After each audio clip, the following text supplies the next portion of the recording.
ولا تقربوا مال اليتيم إلا بالتي هي أحسن حتى يبلغ أشده وأوفوا الكيل والميزان بالقسط لا نكلف نفسا إلا وسعها وإذا قلتم فاعدلوا ولو كان ذا قربى وبعهد الله أوفوا ذلكم وصاكم به لعلكم تذكرون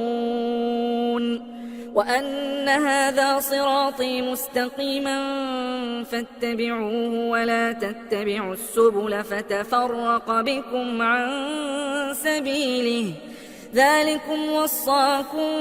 به لعلكم تتقون ثم آتينا موسى الكتاب تماما على الذي أحسن وتفصيلا لكل شيء وهدى ورحمة لعلهم بلقاء ربهم يؤمنون وهذا كتاب أنزلناه مبارك فاتبعوه واتقوا لعلكم ترحمون أن تقولوا إنما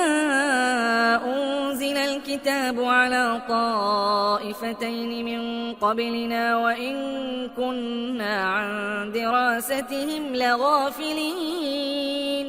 أو تقولوا لو أنا أنزل علينا الكتاب لكنا أهدى منهم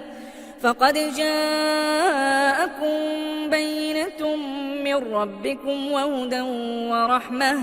فمن أظلم ممن كذب بآيات الله وصدف عنها سنجزي الذين يصدفون عن آياتنا سوء العذاب بما كانوا يصدفون